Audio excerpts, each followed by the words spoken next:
오늘은 마가복음 16장 1절에서 8절까지 말씀 묵상하겠습니다. 16장 1절로 8절 말씀 읽습니다. 안식일이 지남에 막달라 마리아와 야고보의 어머니 마리아와 또 살로메가 가서 예수께 바르기 위하여 향품을 사다 두었다가 안식 후 첫날 매우 일찍이 해돋을 때에 그 무덤으로 가며 서로 말하되 누가 우리를 위하여 무덤 문에서 돌을 굴려주리오 하더니 눈을 들어본 적 벌써 돌이 굴려져 있는데 그 돌이 심히 크더라. 무덤에 들어가서 흰 옷을 입은 한 청년이 우편에 앉은 것을 보고 놀라매 청년이 이르되 놀라지 말라. 너희가 십자가에 못 박히신 나사렛 예수를 찾는구나.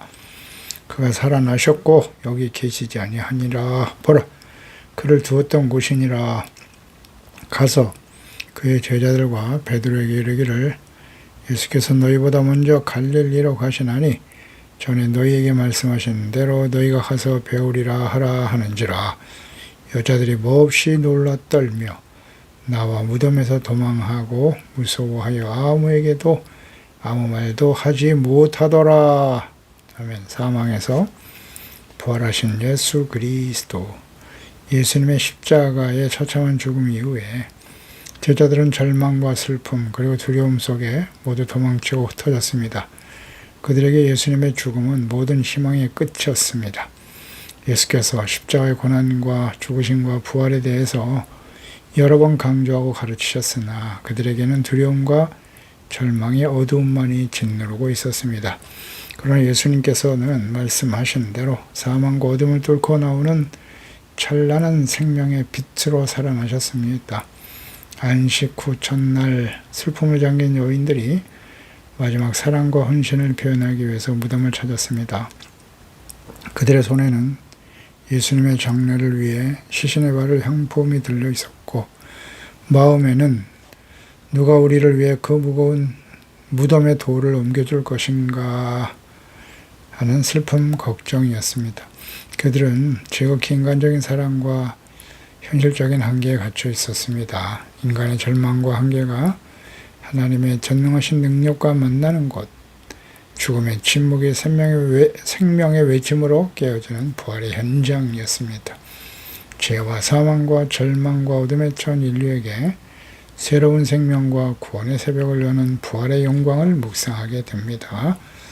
1절에 안식일이 지남에 막달라 마리아, 야고보의 어머니 마리아, 또 살로메가 가서 예수께 바르기 위한 향품을 사다 두었다가 장례를 위해서 사서 준비하고 있었네요.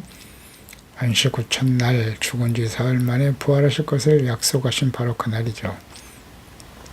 안식일이 끝나자마자 무덤을 찾은 여인들, 그러니까 이들은 예수님의 사역 초기부터 마지막 십자가의 순간까지 그 곁을 지키며 따랐던 헌신적인 여성들이었습니다. 그들의 목적은 단 하나, 사랑하는 주님의 시신에 향품을 발라 마지막 존경과 사랑을 표하는 것이었습니다. 이는 이미 부패가 시작되었을 시신에 대한 안타까운 사랑의 표현이죠. 그들의 마음속에 부활에 대한 기대와 믿음은 전혀 없었음을 명확하게 보여줍니다. 그들은 예수님의 죽음을 돌이킬 수 없는 끝으로 받아들이고 있었습니다. 예수님과 함께 배우고 죽은 자를 살려내시는 기적의 현장에 있었던 제자들 모두 그 누구도 예수께서 부활하실 것이다 라는 믿음을 가진 사람은 없었습니다. 슬픈 일이죠. 이들이 하나님의 말씀 같은 영적으로 무지한 상태의 이러한 모습은 예수께서 죽은 나사로를 살리시기 위해서 찾아오셨을 때 그의 누이들이었던 마리아와 마르다의 모습을 연상하게 합니다. 요한복음 11장이죠. 23절에 예수께서 이르시되 내 오라비가 다시 살아나리라. 마르다가 이르되 마지막 날 부활 때는 다시 살아날 줄을 내가 압니다. 예수께서 이르시되 나는 부활이요 생명이야. 나를 믿는 자는 죽어도 살겠고 무릇 살아서 나를 믿는 자는 영원히 죽지 않을 것이다. 내가 이것을 믿느냐? 이르되 주여 그러하외다. 주는 그리스도시요 세상에 오시는 하나님의 아들이신 줄 내가 믿나이다. 예수께서 살리러 자기 죽은 오라비를 살리러 왔다는 말씀에 대한 이해가 없어요. 이해가 없습니다. 그래서 예수님께서 33절에 그가 우는 것과 또 함께 온 유대인들이 우는 것을 보시고 심령에 비통히 여기셨다. 불쌍히 여기셨다 그랬어요. 죽을 수밖에 없는 연약한 존재들. 그를 다시 살리기 위해서 찾아오셨으나 전혀 믿지 못하고 슬픔에 잠겨있는 그들을 보시고 슬퍼하신 거죠. 이르시되 그를 어디에 두었느냐? 이르되 주여 와서 보옵소서 하니 예수께서 눈물을 흘리시더라. 이때 예수께서 흘리신 눈물은 죽은 자를 살리기 위해서 찾아오신 하나님의 아들에 대한 그리스도에 대한 불신으로 가득한 사람들의 믿음 없음, 영적 무지로 인해서 눈물을 흘리신 것이고 정차 예수께서 못 박혀 죽으시고 부활하실 것이지만 이를 전혀 믿지 않을 제자들과 무리를 통해서 그들을 아시고 비통히 여기시며 눈물을 흘리신 것이지요. 믿고 따르는 사람이 많지 않다는 거예요. 예수님의 죽으심과 부활에 대해서 믿음을 가지고 주님을 따르는 사람이 없음을 보시고 슬퍼하신 거죠. 예수님의 부활을 믿지 못하는 여인들, 오늘날도 마찬가지겠죠. 우리는 진정 예수님의 부활을 믿는가? 2절의 안식 후 첫날 매우 일찍이 해도 들 때 무덤으로 갔다. 누가 우리를 위해서 무덤문에서 그 돌문을 굴려주리요. 옮겨줄 수 있을까? 사랑과 슬픔에 이끌려 길을 나섰지만 그들 앞에는 스스로 해결할 수 없는 거대한 장애물이 놓여 있었습니다. 이 무덤을 가로막고 있는 돌은 단지 물리적인 장애물일 뿐만 아니라 죽음과 절망이라고 하는 넘어설 수 없는 인간의 한계를 보여줍니다. 여인들이 걱정하고 있었던 돌은 인간의 힘으로는 극복할 수 없는 죽음과 구원 혹은 불신앙을 보여줍니다. 여인들은 예수께서 행하신 수많은 기적을 보았지만 정작 그분의 가장 위대한 약속인 부활에 대해서는 생각조차 하지 못하고 돌을 옮길 걱정만 하고 있는 것입니다. 이는 오늘날 교인들이 겪는 문제와 같습니다. 우리는 전능하신 하나님을 믿는다고 고백하면서도 눈앞에 우리 현실 속에 다가와 있는 돌과 같은 문제에 갇혀서 염려하고 절망하며 살아갑니다.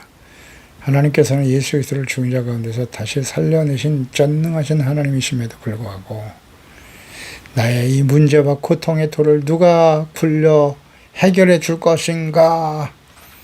전혀 기대와 믿음이 없어요. 그러면 염려하며 걱정하며 불안에 떨어 낙심하며 살아가고 있지는 않습니까? 4절에 눈을 들어본 즉 벌써 돌이 굴려져 있더라. 그 돌이 힘이 크더라 그랬어요. 사람의 힘으로는, 몇몇 여인들의 힘으로는 굴릴 수 없는 크기의 돌이었겠죠. 부활에 대한 믿음이 없는 상태에서 예수님의 죽음만 생각하고 슬픔과 걱정에 사로잡혀 무덤에 가까이 갔을 때 그들의 눈에 들어온 것은 충격적인 광경이었습니다. 그토록 걱정하던 거대한 돌이 이미 옮겨져 있었기 때문이죠. 그 돌이 힘이 크더라 했으니까 이 일이 인간의 힘으로 일어날 일이 아님을 분명히 증거하고 있습니다. 그러니까 여인들의 가장 큰 걱정거리는 도착하기 전에 이미 해결되어 있었습니다. 하나님께서는 예수님을 죽음에서 다시 살려내실 것임을 말씀하셨고 그대로 행하신 것입니다. 그러니까 예수님의 말씀은 진리의 말씀이고 하나님께서는 그 말씀을 반드시 이루시는 신실하신 분이십니다. 이 모든 사건들이 사람의 뜻으로 된 것이 아니라 하나님께서 하시는 일임을 밝히 증거하고 있습니다. 인간의 무지와 불신으로 인한 염려와 걱정, 슬픔 중에도 하나님께서는 부활을 약속하셨고 그 말씀을 그대로 실행하시는 신실하신 분이십니다. 하나님의 주권적인 은혜로 이루어진 일입니다. 여인들은 돌을 옮길 계획도 힘도 없었습니다. 그들이 할 수 있는 것은 걱정뿐이었습니다. 그러나 하나님은 그들의 무력함과 상관없이 부활의 능력을 나타내셨습니다. 구원은 우리의 노력으로 성취되는 것이 아니라 하나님께서 우리를 위해 이미 이루어 놓으신 일을 발견하고 믿는 것입니다. 옮겨진 돌, 너의 염려는 끝났다. 이제 나의 구원을 보아라. 라고 말씀하시는 하나님의 음성이 들리지 않습니까? 5절에 무덤에 들어가서 흰옷을 입은 한 청년이 우편에 섰는 것을 보고 놀랐다. 청년이 말합니다. 놀라지 마. 십자가에 못 박히신 나사렛 예수를 찾는구나. 그가 살아나셨다. 여기 계시잖아. 그를 두었던 곳을 봐라. 흰옷을 입은 청년, 천사가 앉아 있었습니다. 이 초자연적인 존재 앞에 여인들은 몹시 놀랄 수밖에 없죠. 이는 단순한 놀람을 넘어서 경악과 공포 가까운 반응이죠. 하나님의 임재하심을 보았을 때의 태도예요. 천사들이 놀라지 말라 그랬어요. 천사는 눈에 보이지 않거든요.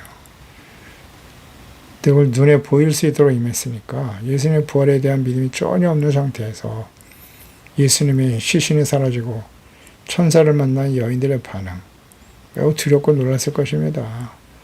하나님의 거룩한 임재 앞에 나타난 모습이 우리의 반응과 태도예요. 하나님 앞에서는 우리의 태도는 놀랍고 두려움입니다. 그 하나님을 경외할 수밖에 없습니다. 너희가 십자가에 못 박히신 예수를 찾는구나. 예수님의 죽음을 슬퍼하며 장례하기 위해서 찾아온 여인들의 마음을 알고 있었죠. 그가 살아나셨어. 여기 계시지 않다. 복음의 핵심이죠. 사망을 이기고 부활하신 예수 그리스도를 선포하고 있습니다. 살아나셨다. 수동태예요. 하나님이 그를 살리셨다는 겁니다. 하나님이 살려내셨다. 보라, 그를 두었던 곳이다. 빈 공간을 직접 눈으로 확인하고 보게 하였습니다. 부활이 어떤 관념이나 교리가 아니라 역사적 사실임을 증거하고 있는 거예요. 그렇죠?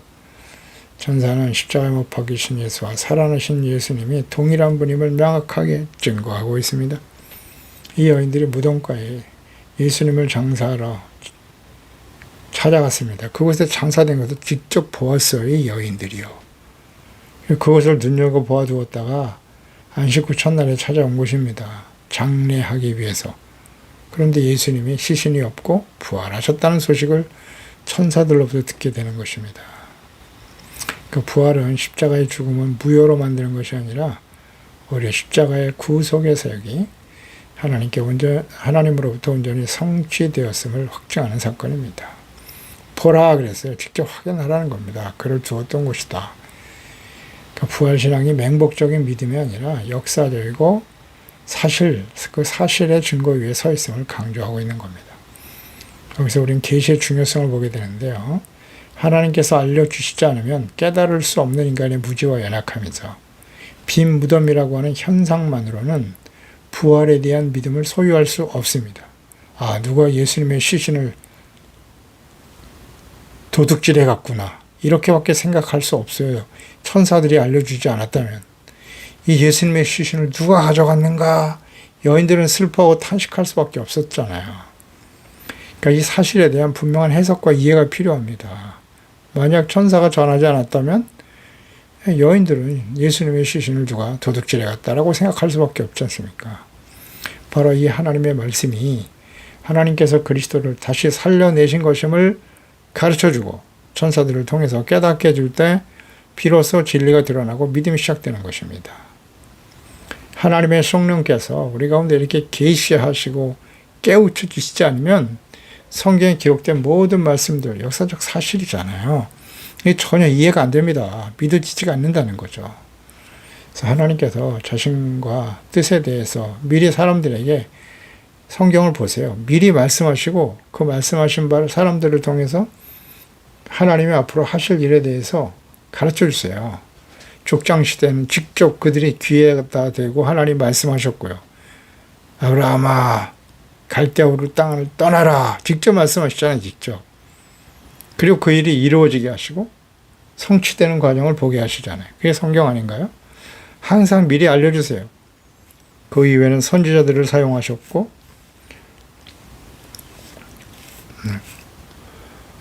선지자를 통해서 장차 그리스도를 직접 보내셔서 우리에게 말씀하실 것이다. 다 예언하셨고 그 말씀이 그대로 이루어진 것입니다. 계시입니다. 누군가 알려주지 않으면 하나님은 영이시기 때문에 눈에 보일 수가 없어요. 하나님은. 그래서 우리가 듣고 깨달을 수 있도록 계시하시는 거예요. 자기 뜻을 나타내신단 말이에요. 구약시대는 선지자, 이제 하나님의 아들을 직접 보내셔서 알게 하시는 겁니다. 그리고 성취하셨어요. 그러니까 예수님께서도 비유를 통해서 여러 말씀을 하셨죠. 그리고 그 뜻에 대해서 비유를 말씀하신 다음에는 그 의미가 무엇인가를 반드시 해석해주고 가르쳐 주셨잖아요. 마태복음 13장 천국의 비유에 대한 말씀이죠. 36절에 예수께서 무리를 떠나서 집에 들어가시니 제자들이 나와 이르되 밭에 가라지의 비유를 우리에게 설명해 주세요. 잘 모르겠습니다. 설명해 주죠. 예수님 자세하게. 씨 뿌리는 비유도 역시 마찬가지죠. 가르쳐 주옵소서. 그렇습니다. 에베소 1장 17절이죠. 우리 주 예수 그리스도의 하나님 영광의 아버지께서 지혜와 계시형을 너에게 주사 하나님을 알게 하신다. 하나님의 영이 우리 가운데 임할 때 주님이 보내주셔야 돼요. 아버지께서. 그래야 비로소 하나님과 예수 그리스도와 그분이 하신 모든 말씀들이 하나님의 말씀이고 그 예언의 말씀이 예수 그리스도를 통해서 성취되었음을 깨닫게 되는 거예요. 성경 말씀이 지혜, 진리의 말씀이라는 사실을 알게 되는 거예요. 그리고 이해하고 믿고 따르게 되는 것입니다. 성령의 감동하심이 없으면 보세요. 예수 그리스도 하나님 영광의 아버지께서 지혜와 계시의 영을 너에게 주사. 하나님이 주셔야 돼요. 성령을 보내주셔야 깨닫게 되는 겁니다. 7절에 가서 그의 제자들과 베드로에게 이르기를 예수께서 너희보다 먼저 갈릴리로 가신다. 전에 너에게 말씀하신 대로 너희가 가서 거기서 배우리라 하는지라. 그랬어요. 천사의 메시지는 부활 선포에 그치지 않고 부활의 소식을 제자들에게 전하라 그랬어요. 베드로에게 특히 베드로 언급하셨네요.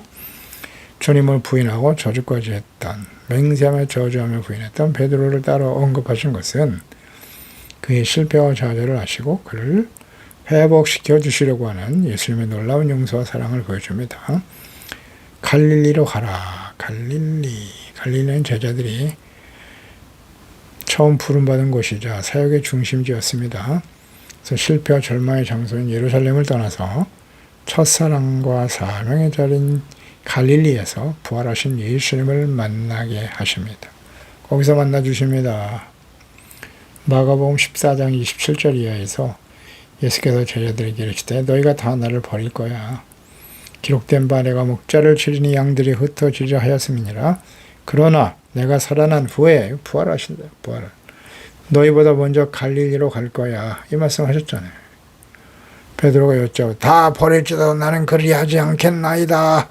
혼장담하고 예수께서 이르시되 내가 진실로 이르노니 오늘 이 밤 닭이 2번 울기 전에 내가 3번 나를 부인할 것이다.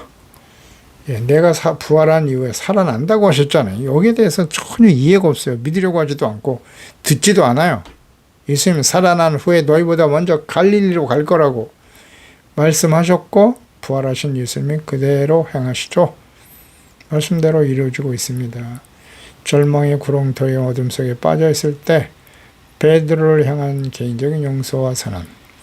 예수님은 이렇게 실패한 제자들을 버리지 않으시고 오히려 그를 다시 세워 교회의 반석으로 삼으시려고 하는 예수님의 신실한 제자와 사도와 증인으로 삼으시려는 계획을 보여주십니다.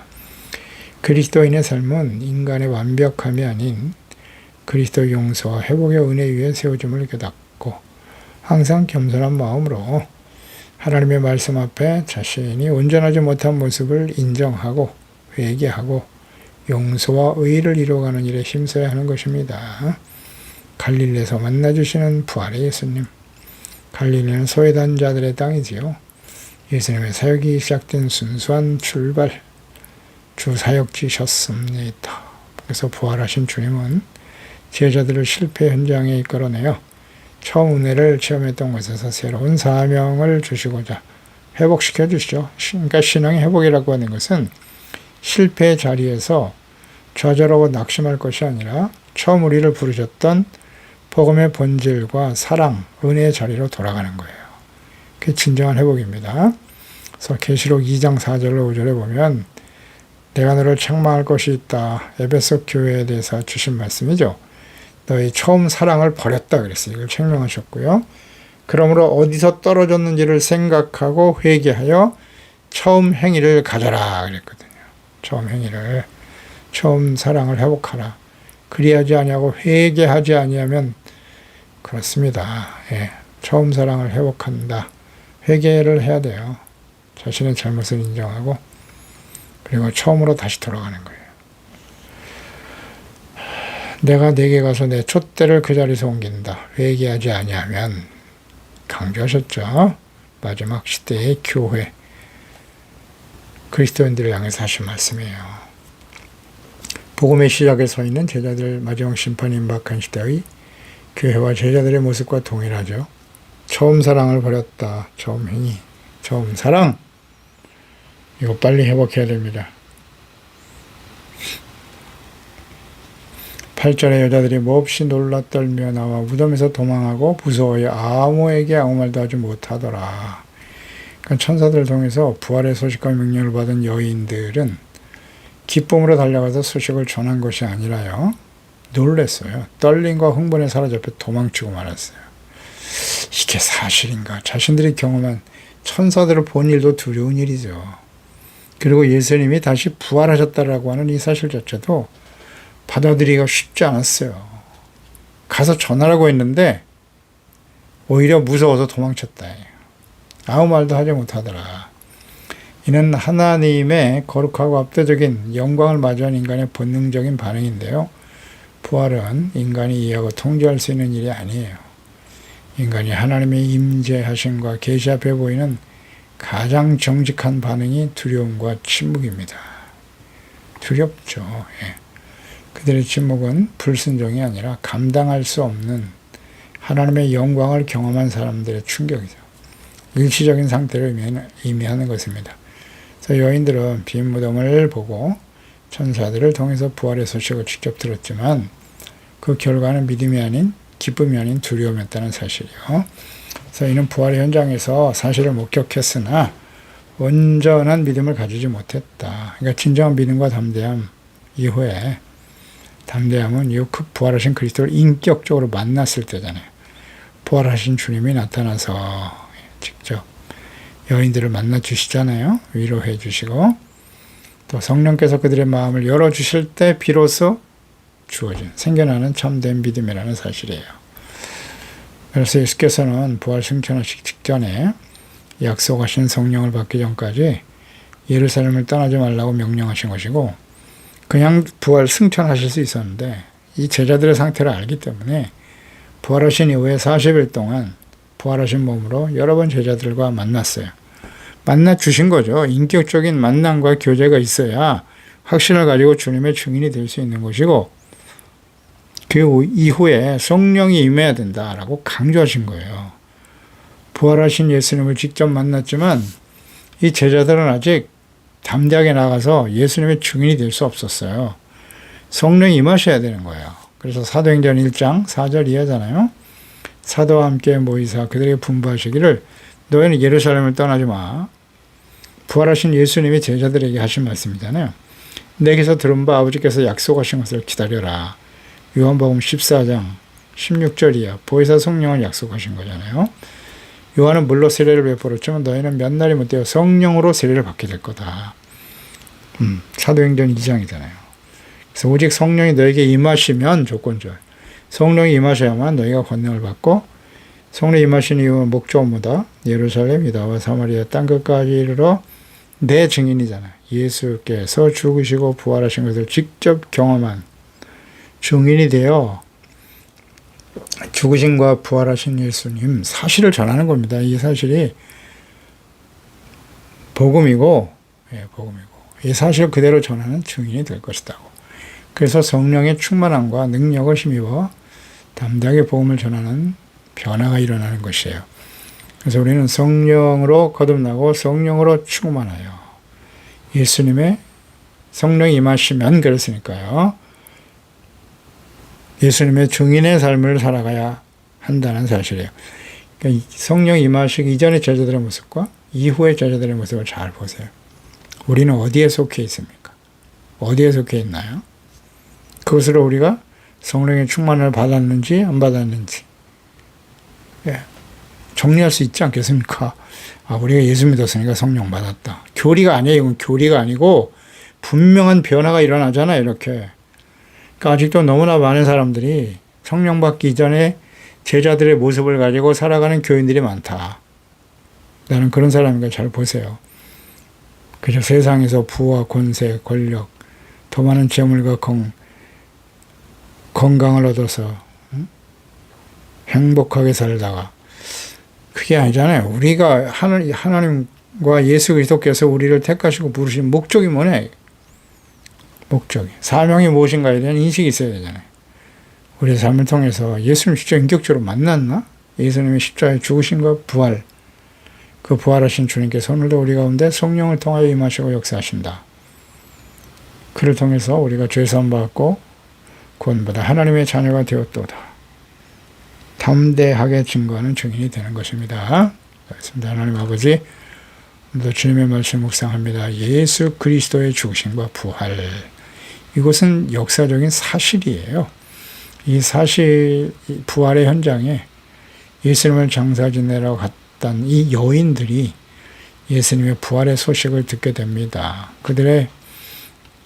얘들이 예수님을 찾은 목적은 장사 지내기 위해서, 죽으신 예수님께 장례를 치르기 위해서 어떤 것이고, 어떻게 하면 그 무덤의 큰 돌을 옮길 수 있을까, 현실적인 걱정과 슬픔에 사로잡혀 찾아왔으나 부활하신 주님의 영광스러운 소식을 접하게 되죠. 그것도 천사들이 전해주지 않았다면 예수 그리스도의 시신이 사라진 의미가 무엇인지 전혀 몰랐겠죠.